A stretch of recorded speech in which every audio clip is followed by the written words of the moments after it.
इस कहानी का शीर्षक है पर्दे की दीवार और इसकी लेखिका हैं कुहू जखमोला। Chapter 2 interview. दिन भर रश्मि और घर वालों के साथ गप्पे मारते हुए समय ऐसा निकला कि नीना को पता ही ना लगा।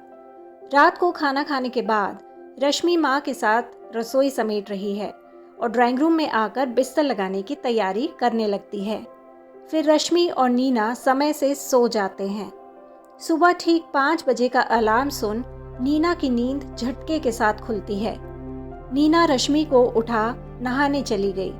जैसे ही बाहर आई तो रश्मि चाय लिए खड़ी थी। नीना मुस्कुराई और कहा, मैं तेरी बहुत एहसानमंद रहूंगी, तू मेरा बहुत ख्याल रख रही है।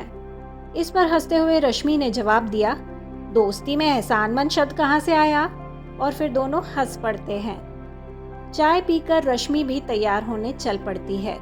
वहीं नीना अपने बैग में से कुछ बुक्स निकालकर पढ़ने बैठ जाती है। रश्मि तैयार होकर बाहर आई और उसने नीना से चलने का इशारा किया। 7 बज चुके थे। नीना ने बुक्स बैग में भरी और भगवान को हाथ जोड़कर अपना पर्स लेकर खड़ी हो गई। रश्मि की माँ पूजा घर में पूजा कर रही थी। नीना को हाथ जोड़ता देख उन्होंने कहा, अरे नीना, अंदर आ जाओ ना। पर चूंकि नीना को पीरियड स्टार्ट हो गए थे, वो बिना कुछ बोले दूर ही खड़ी रही। रश्मि की माँ बाहर आई और उन्होंने नीना को प्रसाद देने हाथ आगे बढ़ाया। नीना फिर पीछे हट गई। उन्होंने पूछा, क्या हुआ, सब ठीक तो है? जी आंटी, इतना कहते ही रश्मि आ गई और हाथ खींचते हुए नीना को बाहर ले गई।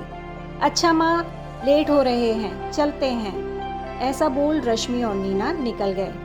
रास्ते में नीना ने बताया कि उसके पीरियड स्टार्ट हो गए हैं। वो बोली, बताओ, आज ही होना था, मुझे तो बहुत घबराहट हो रही है।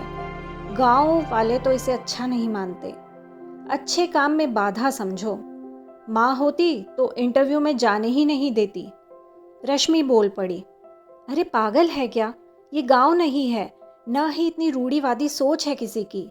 ये तो प्राकृतिक प्रक्रिया है। अच्छा सोच तो अच्छा ही होगा। रश्मि की बातें सुन नीना को बड़ा हल्का महसूस हुआ। नीना बड़ी उत्सुकता से ऑटो के बाहर भीड़ और ट्रैफिक जाम देख रही थी। इतनी सुबह ये लोग कहाँ जा रहे हैं? उसने रश्मि से पूछा। अरे भाई, सब काम पे जा रहे हैं। रश्मि ने बताया कि मुंबई में सब जगह आने जाने में समय लगता है, जिसका पहला कारण तो भीड़ है और दूसरा दूरी। लगभग 2 घंटे बाद दोनों उस बिल्डिंग के नीचे पहुंचे जहां नीना का इंटरव्यू था। नीना बहुत नर्वस थी। रश्मि, मेरा सिलेक्शन तो होगा ना? अरे क्यों नहीं होगा? फिर दोनों रिसेप्शन की तरफ बढ़ते हैं।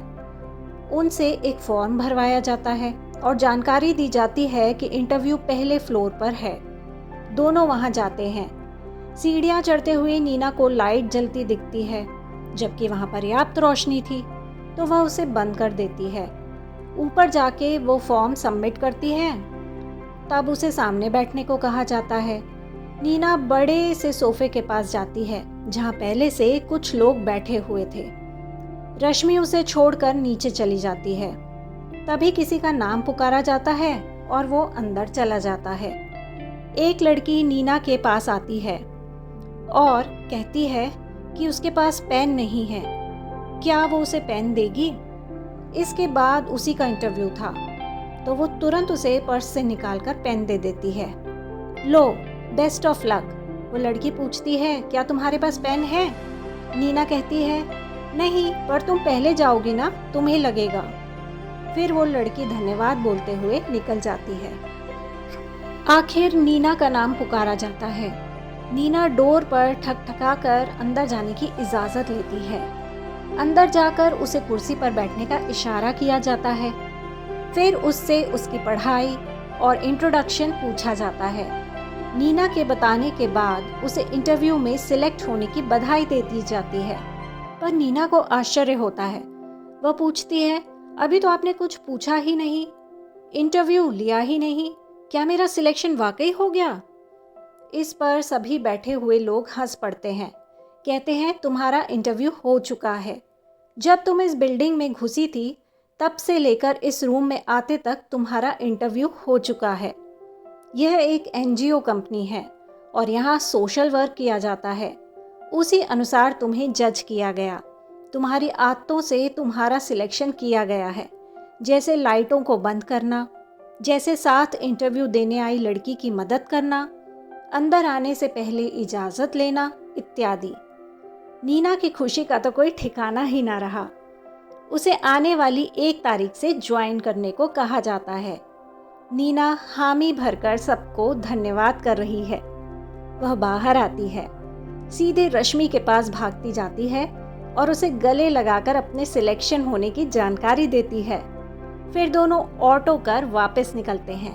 रास्ते से नीना ये खुशखबरी माँ को भी देती है। सभी बहनें उससे बात कर उसे बधाई देती हैं। आज नीना बेहद खुश थी, क्योंकि अब वो अपने सपने के 1 कदम करीब थी। वो रश्मि से कहती है कि कहीं ऑटो रुकवाकर मिठाई ले लेते हैं, भगवान को चढ़ाना है। रश्मि यह सुनते ही हंस पड़ती है और नीना से पूछती है, क्यों, तुझे तो पीरियड है ना, क्या भगवान तेरे हाथ का खा लेंगे? और ऐसा कहकर जोर से हंस पड़ती है। आज नीना का भी इस अंधविश्वास से मन उठ जाता है और वो भी रश्मि के साथ हंस पड़ती है। घर पहुंचकर नीना रश्मि की माँ को भी मिठाई देती है। आंटी, मुंह मीठा कीजिए, मेरी नौकरी लग गई है। रश्मि की माँ प्यार से नीना का माथा चूम लेती है। नीना भी उनके गले लग जाती है। उनके गले लगकर उसे महसूस होता है कि जैसे वो अपने माँ के गले लग गई हो, और उसकी आंखों से खुशी के आंसू बहने लगते हैं।